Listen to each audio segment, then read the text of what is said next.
Hello everyone, this is Abhishek here. Welcome to my class. मेरा जो आज का टॉपिक है basic pathology of respiratory system में मैं आपको अस्थमा के बारे में बता चुका हूँ, मैं आपको एटेलेक्टेसिस के बारे में बता चुका हूँ, मैं आपको एम्फीसीमा के बारे में बता चुका हूँ। अब एम्फीसीमा में मैंने बताया था, पैन एक्टिनार एम्फीसीमा के बारे में बताया था, पल्मोनरी एम्फीसीमा के बारे में भी आपको बता चुका हूँ। इस वीडियो में हम देखेंगे सेंट्री लोब्यूलर एम्फीसीमा के बारे में। किसके बारे में देखेंगे हम? सेंट्री लोब्यूलर एम्फीसीमा के बारे में। इसमें कैसे कैसे इसमें वर्क करता है ये, क्या इसके मोड ऑफ इन्फेक्शन है, क्या सिम्टम्स है और क्या प्रिकॉशंस है, सारी चीजें हम इस वीडियो में आज क्लियर करेंगे। चलिए शुरू करते हैं। तो हम देख रहे हैं आज सेंट्री लोब्यूलर एम्फीसीमा के बारे में। किसके बारे में दिख रहे हैं? Centrilobular emphysema. ठीक है, इसमें क्या होता है? It's a chronic obstructive pulmonary disease, COPD के अंदर आता है, यानी pulmonary obstructive chronic obstructive pulmonary disease. Chronic यानी कि लंबे समय तक चलने वाली डिसीज, लॉन्ग लाइफ वाली डिसीज है, यानी लंबे साल तक 5 साल 10 साल या उम्र भर भी ऐसी बीमारियां जो चलने वाली बीमारियां रहती है कि रहती है, जैसे शुगर, बीपी है ना, थायराइड, ये बीमारियां क्या है? क्रॉनिक डिसीजेज है, यानी लंबे समय तक, जब तक इंसान जीवित रहेगा तब तक ही इंसान में रहती है। ठीक है, ऐसी डिसीज है। ठीक है, और ऑब्स्ट्रक्टिव यानी कि ऑब्स्ट्रक्टिव क्यों बोलते हैं इसको? ऑब्स्ट्रक्टिव इसलिए बोलते हैं, ऑब्स्ट्रक्शन आ जाता है, यानी ब्लॉकेज हो जाता है लंग्स में। यानी किसमें ऑब्स्ट्रक्शन होता है? पल्मोनरी में, यानी लंग्स में, लंग्स के एयर पैसेजेस में ऑब्स्ट्रक्शन आना, यानी ब्लॉकेज होना, और उसके कारण क्या होना? डिसीज फॉर्म होना। इस तरीके की बीमारी होती है, इसलिए इसको बोलते हैं क्रॉनिक ऑब्स्ट्रक्टिव पल्मोनरी डिसीज, यानी COPD के अंदर आता है। अस्थमा हो गया, एटेलेक्टेसिस हो गया, ये एम्फीसीमा हो गया, ये सारी जो ब्रोंकल बीमारी यहाँ होती है ये COPD के अंदर आती है। ठीक है, it's a form of COPD। ठीक है, इसके अंदर क्या होता है? अब जो एम्फीसीमा होता है, ये वाला जो एम्फीसीमा होता है सेंट्री लोब्यूलर एम्फीसीमा, इस दूसरे एम्फीसीमा जो होते हैं, यानी पैन एक्टिनार या तो पल्मोनरी एम्फीसीमा, ये इससे डिफरेंस होता है, यानी डिफरेंट होता है फॉर्म में। क्यों डिफरेंट होता है ये? It differs from the other form of emphysema, यानी अलग होता है एम्फीसीमा के अदर फॉर्म से, यानी पल्मोनरी या तो पैन एक्टिनार यानी एम्फीसीमा से क्या होता है? ये थोड़ा अलग होता है। क्यों अलग होता है? Due to its location in lungs, इसका जो लोकेशन होता है लंग्स में वो अलग होता है अदर एम्फीसीमा के मुकाबले, मतलब कंपैरिजन में। जैसे कि ये रहा ट्रैकिया, ये क्या है? ये है प्राइमरी ब्रोंकाई। ठीक है, ट्रैकिया, ये रहा प्राइमरी ब्रोंकाई, ये रहा लंग्स, समझ लो। ठीक है, ये रहा एक आपका लंग मैंने बना दिया है। तो इसमें क्या होता है? जो लोकेशन होता है बीमारी का, यानी डिसीज का, यानी ऑब्स्ट्रक्शन का, यानी ब्लॉकेज का, जो भी इसमें हो रहा है, इसका लोकेशन डिफरेंट रहता है। ठीक है, क्या रहता है? लोकेशन इसका डिफरेंट रहता है पल्मोनरी और पैन एक्टिनार के कंपैरिजन में। ठीक है, पैन एक्टिनार कहाँ होता है? पैन एक्टिनार जो एम्फीसीमा होता है वो कहाँ होता है? वहां पे होता है एल्विलाइज में होता है। एल्विलाई की जो वॉल होती है उसका ब्रेकडाउन होने की वजह से पैन एक्टिनार एम्फीसीमा होता है। पर जो पल्मोनरी और जो सेंट्री लोब्यूलर एम्फीसीमा है वो एक्टिनाए में ना होकर वो कहाँ होगा? दूसरे पार्ट में होगा। उसके मैं आपको बताता हूँ। The disease occurs in the centre of functional units. कहाँ होता है? सेंटर ऑफ फंक्शनल यूनिट्स, जो मतलब जो यूनिट है रेस्पिरेटरी सिस्टम की, उसके सेंटर में होता है। उसका सेंटर कौन सा होता है? सेकेंडरी ब्रोंकाई, है ना। अब ये रहा, ये जो दो डिवीजन निकलते हैं सेगमेंट्स ट्रैकिया के बाद, इनको बोलते हैं प्राइमरी ब्रोंकाई। प्राइमरी ब्रोंकाई से दो सेगमेंट्स और डिवाइड होते हैं। राइट साइड में 3 होते हैं और लेफ्ट साइड में 2 होते हैं। ठीक है, दो ऐसे सेगमेंट, इधर 3 निकलते हैं और इधर 2 निकलते हैं, ऐसे सेगमेंट्स निकलते हैं ब्रोंकाइस के, जिनको बोलते हैं सेकेंडरी ब्रोंकाई। क्या बोलते हैं? Secondary bronchi. जो सेंट्री लोब्यूलर एम्फीसीमा है वो कहाँ इन्फेक्शन कॉज करता है? सेंटर वाले पार्ट में। सेंटर वाला पार्ट रहा ये सेंटर वाला पार्ट जो सेकेंडरी ब्रोंकाई का पार्ट है, उस पार्ट में कौन कॉज करता है? इन्फेक्शन कॉज करता है सेंट्री लोब्यूलर। जो एम्फीसीमा होता है, प्रॉब्लम कहाँ होती है इसमें? सेंटर वाले पार्ट में होती है। जो पैन एक्टिनार था उसमें कहाँ हो रही थी प्रॉब्लम? उसमें एल्वेलाई वाले पार्ट में हो रही थी। और इसमें कहाँ हो रही है? इसमें सेकेंडरी ब्रोंकाई वाले पार्ट में हो रही है। इतनी चीज हो गई क्लियर। अब आगे बढ़े। Primarily affects the upper lobes of the lung. किसको अफेक्ट करता है? लंग्स के जो अपर लोब होते हैं, ठीक है, ये क्या है, एक लोब हो गया, दो लोब हो गया, ठीक है, ये जो लोब्स डिवाइडेड रहते हैं लंग्स में, ठीक है, तो जो अपर लोब होता है जहां पे सेकेंडरी ब्रोंकाई होता है, प्राइमरली कहां अफेक्ट करता है? ये जो अपर लोब्स होते हैं लंग्स के, वहां पे ये अफेक्ट करता है, ठीक है। There is irreversible dilation of bronchioles in the center of lobules. क्या होता है? There is irreversible dilation, यानी कि जो डायलेशन होना, यानी कि एक्सपांशन होना, क्या होना? डायलेशन का मतलब क्या है? एक्सपांशन होना, यानी जो सेकेंडरी ब्रोंक्यूल्स हैं उनका एक्सपांशन होना, यानी साइज में बढ़ना। अगर वो इस साइज की जो नॉर्मल साइज है इनका, जैसे कि नॉर्मल साइज है सेकेंड, ये हो गए प्राइमरी, प्राइमरी के बाद ये एक और लंग समझ लो, ठीक है, ये एक और लंग है, अभी डिवाइड होगा, इसमें ये दो में डिवाइड हुआ, ठीक है, ये दो में डिवाइड हो गया, ठीक है। ये कैसे रहा? ये नॉर्मल तरीके से, इस तरीके से दिखता है, ठीक है, सेकेंडरी ब्रोंकाई नॉर्मल फॉर्म में इस तरीके से दिखता है, पर जब इसमें सेंट्रल लोबुलर एम्फीसिमा होगा तो जिसका जो नॉर्मल साइज ऐसा ना होकर इसमें डायलेशन हो जाएगा। डायलेशन यानी कि अगर ये इस तरीके से इसका साइज नॉर्मल है, ये साइज नॉर्मल ना रह के इसका साइज बड़ा हो जाएगा, डायलेशन हो जाएगा, इनका साइज बड़ा हो जाएगा, ठीक है। इसका जो साइज है यानी जो डायमीटर है ब्रोंक्यूल्स का, सेकेंडरी ब्रोंक्यूल का जो डायमीटर है वो बढ़ जाएगा, ठीक है। आ रही मेरी बात समझ? जो डायमीटर होता है उसका वो बढ़ जाता है। क्यों बढ़ जाता है? There is irreversible dilation of bronchioles in the centre of lobules. Lobules के सेंटर में इर्रिवर्सिबल डायलेशन, यानी कि ऐसा डायलेशन जो कि वापस अपनी जगह पे वापस रिलैक्सेशन मोड में ना आ पाए, ठीक है, ऐसा डायलेशन। यानी कि कोई चीज अगर फैल गई है, कोई भी चीज क्या होती है बॉडी में, एक्सपांड होती है फिर कॉन्ट्रैक्ट होती है, एक्सपांड होती है फिर कॉन्ट्रैक्ट होती है, एक्सपांड होती है फिर कॉन्ट्रैक्ट होती है। पर इर्रिवर्सिबल डायलेशन का मतलब क्या है कि एक बार अगर एक्सपांड हो गई, यानी एक बार वो चीज फैल गई तो दोबारा वो अपनी चीज पे रिलैक्सेशन मोड पे जो पहले से जो उसकी पोजीशन है वापस नहीं आ पाएगी। तो सेंट्रल लोब्यूलर एम्फीसिमा में क्या होता है कि एक बार अगर ब्रोंक्यूल्स यानी सेकेंडरी ब्रोंक्यूल्स उनका साइज बड़ा हो गया तो ये इर्रिवर्सिबल रहेगा, यानी वापस रिवर्स होकर वो अपने साइज में नहीं लौट पाएगा, वो इर्रिवर्सिबल है, ठीक है। ये बात समझ में आ गई? इर्रिवर्सिबल डायलेशन हो जाता है किसका? सेकेंडरी ब्रोंक्यूल्स का। किसका डायलेशन होता है? सेकेंडरी ब्रोंक्यूल्स का डायलेशन होता है, ठीक है। इसके कारण अब डायलेशन हो गया, डायलेशन होने के कारण क्या क्या चीजें होती हैं? डायलेशन होने के कारण क्या क्या आपको, आपकी बॉडी क्या क्या सिम्टम्स के कारण क्या क्या किस एपिसोड से गुजरती है, ठीक है। क्या क्या होता है?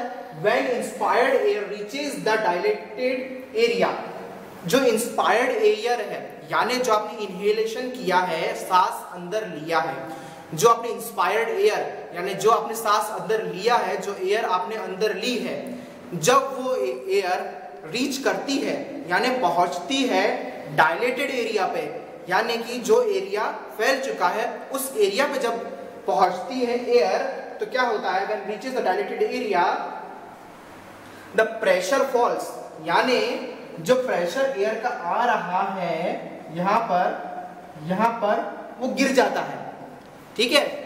जो प्रेशर, जिस प्रेशर से जा रही है एयर, वो प्रेशर गिर जाता है। क्यों गिरता है प्रेशर?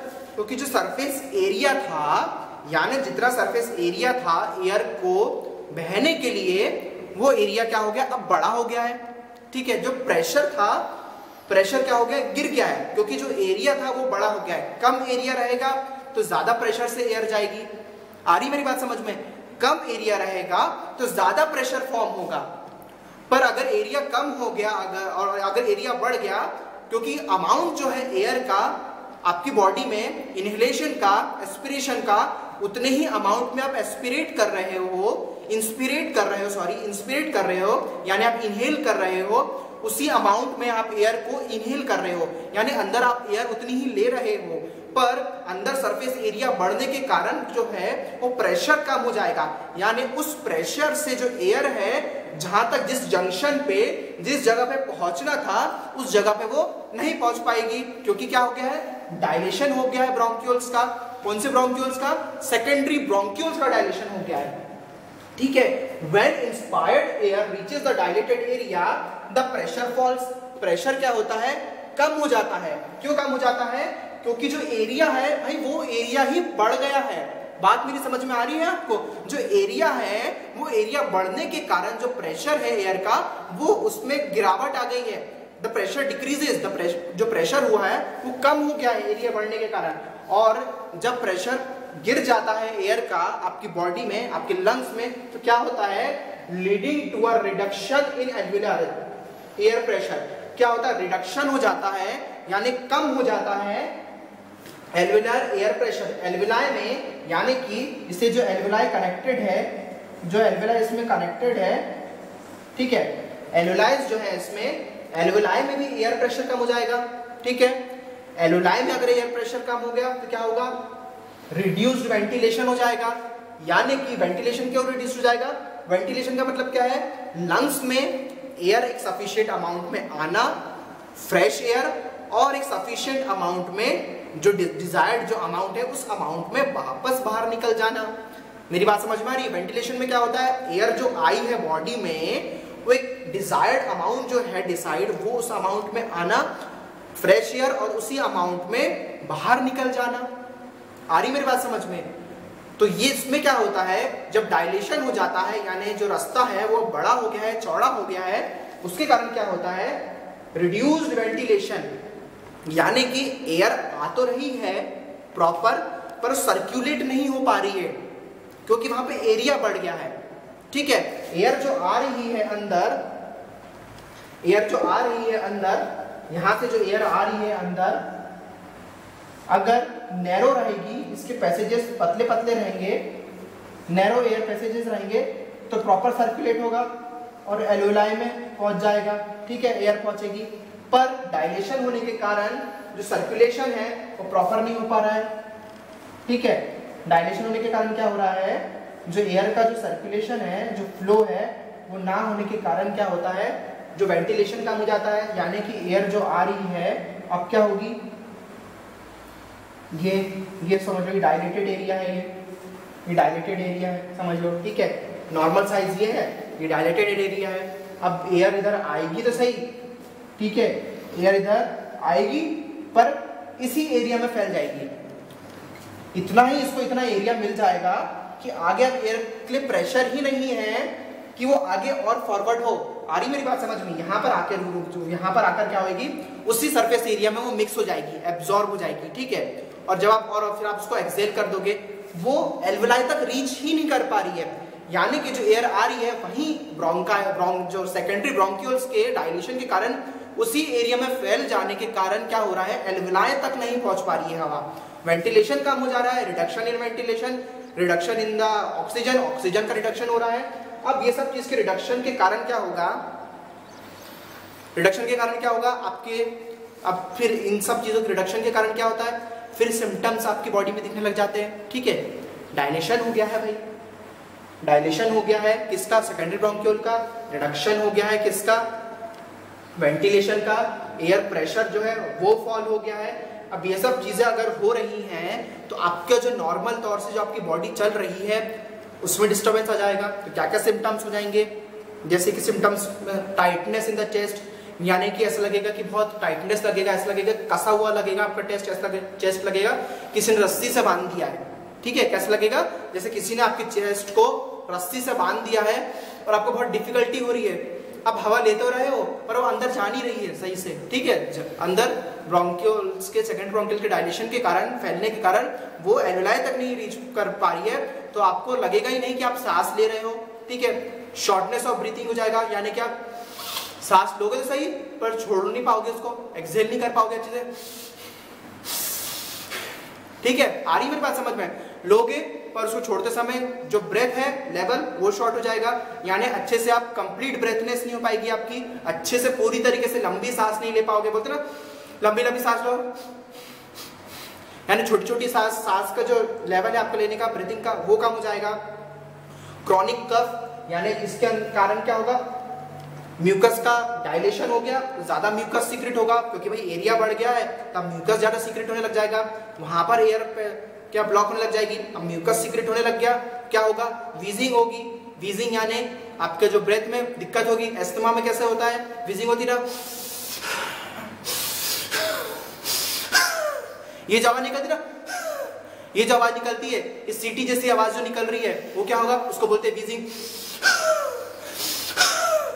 कैसे हो रही है, वीजिंग हो रही है। क्यों वीजिंग हो रही है, क्योंकि म्यूकस का एक्स्ट्रा सीक्रेशन हो गया है आपकी बॉडी में। क्या हो रहा गया है, म्यूकस का एक्स्ट्रा सीक्रेशन होने के कारण, क्रॉनिक कफ होने के कारण, यानी ऐसा कफ जो भाई बाहर नहीं निकल रहा है, ठीक है, बाहर आपके बलगम जो है, स्पूटम बाहर नहीं आ रहा है, कफ बाहर नहीं आने के कारण वो क्रॉनिक कफ हो गया है, यानी वो कफ लंबे समय तक चलने वाला, यानी बहुत लंबे समय तक रहने वाला कफ है। उसके कारण क्या होगा, ऑब्स्ट्रक्शन होगा, एलुलाई में क्या होगी, एयर नहीं पहुंच पाएगी। एयर नहीं पहुंचने के कारण क्या होगा, फैटिग होगा, ज्यादा आप सांस लेने की कोशिश करोगे, थकान होगी, एक्स्ट्रा टायर्डनेस। फैटिग का मतलब समझ लो नॉर्मल भाषा में एक्स्ट्रा टायर्डनेस, यानी ज्यादा थकान हो जाना। आप बहुत ज्यादा लुस्त हो जाओगे, वीकनेस हो जाएगी आपकी बॉडी में कि भाई अब मैं इतनी सांस ले रहा हूं पर मेरी बॉडी को में वो फैल नहीं रही है, डिस्ट्रीब्यूशन नहीं हो रहा है, ठीक है, एयर पैसेजेस का। तो क्या होगा, रिडक्शन इन ऑक्सीजन, ऑक्सीजन का काम हो जाएगा, एक्सेस म्यूकस सिक्रेशन हो जाएगा। म्यूकस सिक्रेशन के कारण क्या होगा, स्पूटम बनने लग जाएगा, बलगम बनने लग जाएगा, बलगम आगे चल के फ्लेगम बन जाएगा। और क्या होगा, ऑक्सीजन कम होने के कारण क्या होगा, आपकी बॉडी में ऑक्सीजन कम हो गया, यानी ब्लूइशनेस हो जाएगा। होठ क्या हो जाएंगे, होठ ब्लूइश और पर्पल कलर के हो जाएंगे। नाखून में बेड्स बन जाएंगे, यानी नाखून में कैसे बेड्स बन जाते हैं भाई, जैसे कि आपकी उंगली है, फॉर एग्जांपल ये है नेल, ये है नाखून, इस तरीके से इसमें वाइट वाइट बेड्स बन जाते हैं, वो बेड्स बनने लग जाएंगे, ठीक है। और क्या होगा, इसमें नाखून में ब्लूइशनेस आने लग जाएगा, ठीक है। क्यों होता है ब्लूइशनेस, क्योंकि हीमोग्लोबिन का ऑक्सीजनेशन नहीं हो पा रहा है, क्योंकि क्या हो रहा है, एयर जो है एलुलाई तक नहीं पहुंच पा रही है। ये सारे कारण होते हैं। और किस कारण से ये सब चीजें होती हैं, किस कारण से होती हैं ये सब चीजें, स्मोकर्स में होती हैं। स्मोकर्स जो स्मोकिंग करते हैं, स्मोकिंग करने से होता है ये सब चीजें। मतलब मोस्टली ये जो इन्फेक्शन क्यों कॉज होता है आपकी बॉडी में, डिजीज क्यों फॉर्म होती है, स्मोकिंग की वजह से होती है। और आप इनहेल कर लेते हो जैसे टॉक्सिक चीजें, टॉक्सिक फ्यूम्स, यानी जो एयर जो रिड्यूस होती है, जो गैसेस प्रोड्यूस होती है, जैसे कि कोल माइंस वालों को, उसमें से कोल चारकोल अंदर आके वो एक्सुडेट उसके जमने लग जाते हैं, इंजरी फॉर्म होती है, उसके कारण क्या होता है, डायलेशन हो जाता है, सेडिमेंटेशन हो जाता है एक्सुडेट्स का, ठीक है, एक्स्ट्रा म्यूकस सिक्रेशन हो जाता है। और क्या हो जाता है, जो एयर पैसेजेस हैं वो छोटे हो जाते हैं, ठीक है, एयर पैसेजेस है उनका छोटा हो जाना, लंग्स का वीक हो जाना, क्योंकि आप सांस जो है प्रॉपर नहीं ले पा रहे हो, ये सारी चीजें होती है। फ्यूम्स कैसे, चारकोल हो गया, और या तो वुड हो गया, लकड़ी के टुकड़े हो गए, ठीक है, ये फर्नीचर का जो काम करते हैं ना, जो उड़ता है ना उसका बुरादा, वो अंदर चले जाता है, ठीक है। इस तरीके से क्या होते हैं, स्मोकिंग में भी क्या होता है, दिखता तो नहीं है, समझते लोग एयर है, पर क्या होता है, वो एयर आके क्या होता है, जो गैसेस उसके अंदर स्मॉल स्मॉल पार्टिकल्स रहते हैं, वो पार्टिकल्स के अंदर सेडिमेंट होने लग जाते हैं, अंदर जमने लग जाते हैं उसके एक्सुडेट्स। जमने के कारण क्या होता है, इंजरी होती है, इंजरी होने लग जाती है। और क्या करती है बॉडी, एक्स्ट्रा म्यूकस सिक्रेशन करने लग जाती है, क्योंकि म्यूकस क्या करता है, एक तरीके के डिफेंस मैकेनिज्म की जैसे एक्ट करता है। क्यों डिफेंस मैकेनिज्म की जैसे एक्ट करता है, म्यूकस के अंदर IgA एंटीबॉडी होती है। IgA क्या करती है, इनगल्फ करने का काम करती है माइक्रो ऑर्गेनिजम्स को, और वो क्या होता है, एक्सुडेट्स आने के कारण, बाहर के पार्टिकल्स आने के कारण क्या होता है, बाहर के पार्टिकल्स आते हैं, म्यूकस एक्स्ट्रा सीक्रेट होगा ताकि उसको ट्रैप करे। ट्रैप करने की कोशिश में क्या होगा, ज्यादा म्यूकस सीक्रेट होगा, ज्यादा सीक्रेट होने के कारण क्या होगा, एयर पैसेजेस का ब्लॉकेज हो जाएगा एयर पैसेजेस का।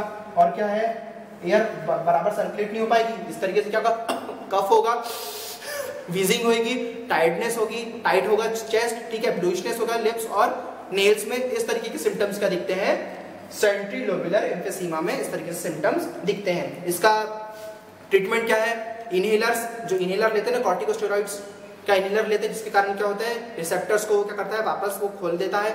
एस्थमा में जो इस्तेमाल होते हैं ना चीजें, दवाइयाँ, वही इसमें भी इस्तेमाल होती है। इस तरीके से चीजों में फिर वो उसका क्योरनेस की तरफ लेके जाते हैं। पर ये क्रॉनिक डिसीज है, यानी लंबे समय तक चलने वाली डिसीज होती है। तो ये था आज का हमारा टॉपिक, सेंट्री लोबुलर एम्फीसीमा के बारे में, इस जगह पे कंप्लीट होता है।